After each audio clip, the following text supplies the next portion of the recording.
নমস্কার, এডুচর্চায় সকলকে স্বাগত।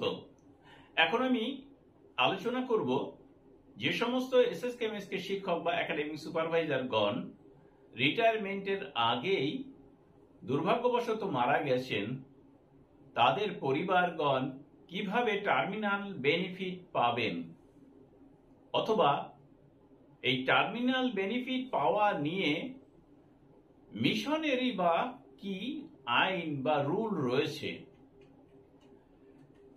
তো এর আগে আমিও বলেছিলাম যে কোর্টের দ্বারস্থ হলে অবশ্যই কোর্ট অর্ডার নিয়ে মিশনে দাখিল করলে টার্মিনাল বেনিফিট পাওয়া যেতে পারে, এবং অনেকেই কথা বলছেন, শিক্ষক নেতৃত্বগণও বলেছেন। তো এই মুহূর্তে আমার হাতে মিশনের একটি নির্দেশিকা এসেছে। সেই নির্দেশিকায় কি আছে সেটি আগে জানাবো, তারপরে এই বিষয় নিয়ে আমি আলোচনা করব। আলোচনা শুরু করার আগে আমি অবশ্যই আমার ভিউয়ারদের কাছে একটি আবেদন রাখবো যে আপনারা ভিডিওটি পুরো শুনবেন, না হলে কিন্তু আমার কথাগুলো ভালো বুঝতে পারবেন না। হয়তো মাঝখান থেকে শুনলেন, যে কথাটা আপনার প্রয়োজন সেটি শুনতে পেলেন না, সেরকম হতে পারে। যাই হোক, আলোচনায় যাই।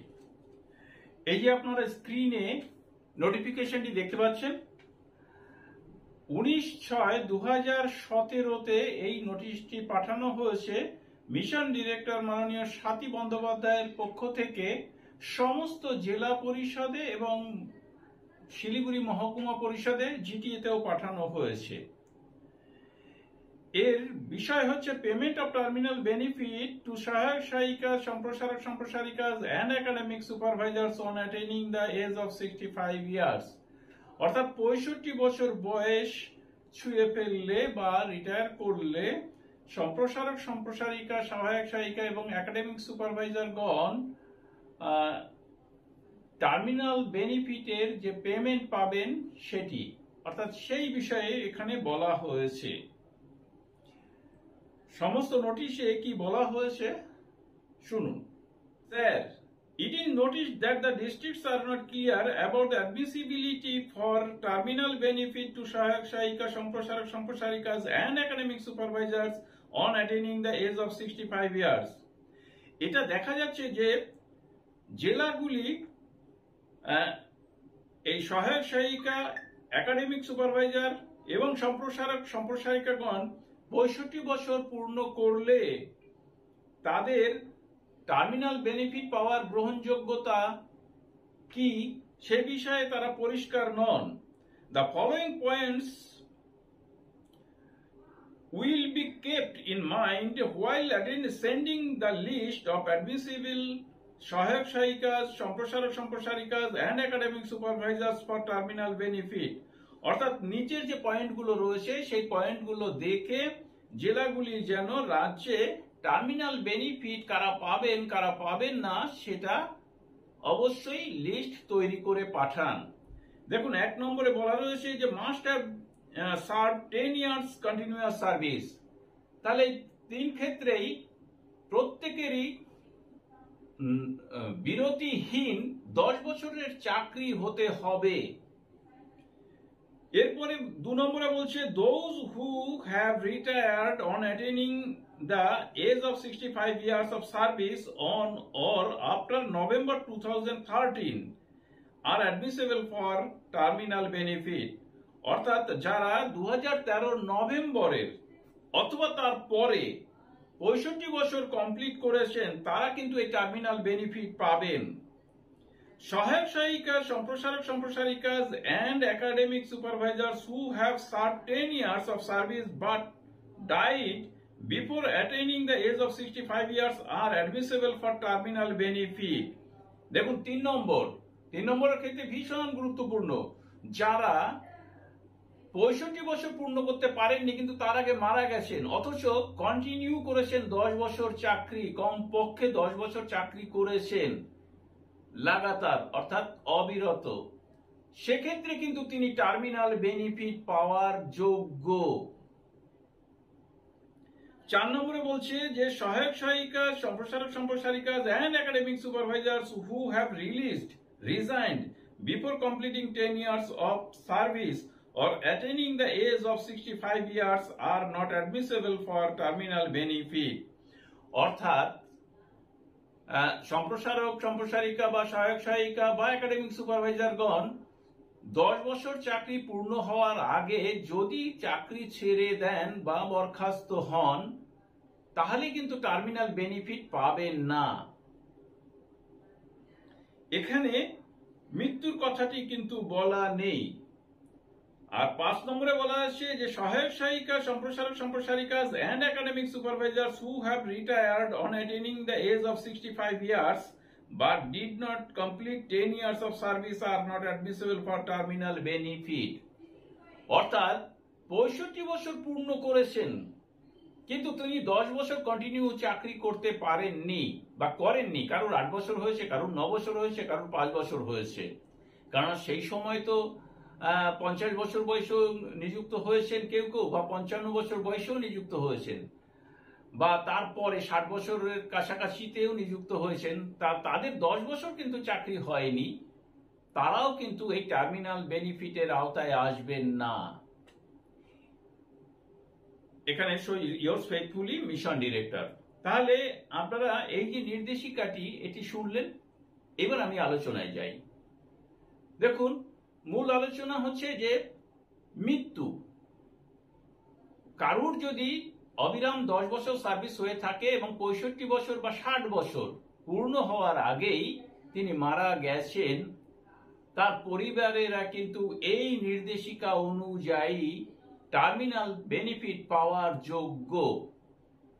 আপনারা যদি আবেদন করেন এবং উপযুক্ত যিনি পাওনাদার, সেই উপযুক্ত পাওনাদার ব্লকে আবেদন জানাতে পারেন, ব্লক থেকে জেলা বা সরাসরি রাজ্যেও আপনারা একটা আবেদন রাখতে পারেন যে 10 বছর আমার মানে যিনি মারা গেছেন তার পরিবারের পক্ষ থেকে যে তিনি 10 বছর চাকরি করেছেন, অবিরাম চাকরি করেছেন, মানে কোনো ছেদ ছিল না তার চাকরিতে, তিনি মারা গেছেন দুর্ভাগ্যবশত, তার টার্মিনাল বেনিফিট দেওয়া হোক। এটা একটা করতে পারেন। যদি 10 বছরের কম হয়ে থাকে তার সার্ভিস, তাহলে তো এই নিয়ম অনুযায়ী তিনি টার্মিনাল বেনিফিট পাবেন না। কোর্টে গেলেও পাবেন কি না সে বিষয়েও সন্দেহ রয়েছে, ফলে কোর্টের ব্যাপারটা আমি পরে আলোচনা করছি। তাহলে ব্যাপারটা বুঝতে পারলেন যে এই মুহূর্তে যারা মারা গেছেন বা গত বছর মারা গেছেন বা 2 বছর আগে যারা মারা গেছেন তাদের ক্ষেত্রে যখন পাওয়া যাচ্ছে না টার্মিনাল বেনিফিট, আপনারা শুধু একটু দেখে নিন যে 10 বছর হয়েছে কি না। যদি 10 বছর হয়ে থাকে তাহলে অবশ্যই জেলায় আবেদন করুন, ব্লক থ্রু ব্লক আবেদন করলে। কিন্তু আবেদন কে করবেন? দেখুন, এর আগের একটা ভিডিওতে আমি কিন্তু বলে দিয়েছিলাম যে আবেদন করবেন, স্বামী মারা গেলে স্ত্রী আবেদন করতে পারেন, বা স্ত্রীর ক্ষেত্রে স্ত্রী মারা গেলে স্বামী আবেদন করতে পারেন। এবার স্বামী স্ত্রী কেউই নেই, সেক্ষেত্রে পুত্র কন্যারা আবেদন করতে পারেন। এবার পুত্র কন্যাও নেই, তিনি অবিবাহিত, সেক্ষেত্রে মা কিংবা বাবা আবেদন করতে পারেন। তাহলে আবেদনের নিয়মটি বুঝতে পারলেন। এইবার আবেদন করার পরেও যদি পাওয়া না যায় টার্মিনাল বেনিফিট, সেক্ষেত্রে কিন্তু কোর্টের দ্বারস্থ হওয়া যেতে পারে। তবে এই মুহূর্তে কোর্টের দ্বারস্থ হওয়ার প্রয়োজন আছে বলে আমি মনে করি না, কারণ এই যে নির্দেশিকাটি রয়েছে, আপনি এর একটি জেরক্স কপি সঙ্গে জুড়ে দেবেন, জুড়ে দিয়ে আবেদন করবেন। আর প্রশ্ন হতে পারে যে এটা আমরা পাবো কিভাবে? আমার ভিডিও ডেসক্রিপশনে এর একটি লিংক দেয়া থাকবে, সেই লিংক থেকে আপনারা এটি ডাউনলোড করে নিতে পারেন। তো আশা করি আপনারা বুঝতে পারলেন যে অকালে মারা গেলে কে টার্মিনাল বেনিফিট পাওয়ার যোগ্য এবং কে টার্মিনাল বেনিফিট পাওয়ার অযোগ্য, সেই মতো করে কিন্তু আবেদন করতে পারেন। এবার সর্বশেষে বলে রাখি যে এটা তো গেল আইনের কথা, এর বাইরেও শিক্ষক নেতৃত্বগণ রয়েছেন, তারা আলোচনা করে, কারোর হয়তো দেখা গেল 9 বছর 5 মাস হয়েছে তিনি মারা গেছেন, তিনি পাওয়ার যোগ্য হয়তো হয়ে উঠতে পারেন। এটা আলোচনার উপর নির্ভর করবে। এবার পরের প্রশ্নে যাই যে তাহলে কত টাকার জন্য তিনি আবেদন করবেন। দেখুন, 60-65 বিভাজন হওয়ার পর জবে থেকে যে যে ধরনের টার্মিনাল বেনিফিট পাওয়ার অর্ডার হয়েছে সেই মতো কিন্তু টার্মিনাল বেনিফিট আপনারা পাবেন। এবার ধরুন 10 বছর চাকরি হয়ে গেছে, এপ্রিল মাসের থেকে 5 লাখ টাকা 60 এবং 65 উভয়ের ক্ষেত্রেই বরাদ্দ হয়েছে। কেউ মে মাসে মারা গেলেন, 65 বছর তিনি পূর্ণ করলেন না, কিংবা 60 বছর পূর্ণ করতে পারলেন না। 10 বছর যদি চাকরি হয়ে থাকে তাহলে তিনি কিন্তু 5 লাখ টাকা পাবেন এই নিয়ম অনুযায়ী। কেউ কেউ বলছেন যে এটি তো ছিল পঞ্চায়েত দপ্তরের অর্ডার, তাই শিক্ষা দপ্তর হয়তো মানবে না। দেখুন, এখানে কিন্তু পঞ্চায়েত দপ্তর বা শিক্ষা দপ্তর বলে কোনো উল্লেখ নেই। আপনারা এই যে নোটিশটি দেখছেন, এখানে শুধুমাত্র পশ্চিমবঙ্গ রাজ্য শিশু শিক্ষা মিশনের তরফ থেকেই জানানো হয়েছে। অতএব মিশন যখন পঞ্চায়েত থেকে শিক্ষা দপ্তরে গেছে তার সমস্ত আইন কানুনও কিন্তু শিক্ষা দপ্তর গ্রহণ করেছে, এটাই কিন্তু আমরা জানি। ফলে এই আইনটি যে ভয়েড হয়েছে বা এই নির্দেশিকাটি যে বাতিল হয়েছে, এরকম কোনো নির্দেশিকা কিন্তু এখনো পর্যন্ত আমাদের হাতে আসেনি বা আমরা জানি না। যদি সেরকম কোনো কিছু হয়ে থাকে তাহলে আলাদা কথা, কিন্তু যদি না হয়ে থাকে তাহলে এই নির্দেশিকা বলে যারা 10 বছর চাকরি করেছেন অনবরত তারা কিন্তু কোর্ট কেস না করেও টার্মিনাল বেনিফিট পেতে পারেন। তাহলে আশা করি যে আপনারা এই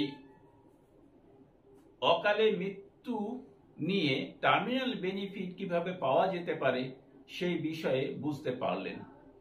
তারপরেও যদি মনে হয় কোনো প্রশ্ন রয়েছে তাহলে অবশ্যই কমেন্ট বক্সে কমেন্ট করে জানাতে ভুলবেন না।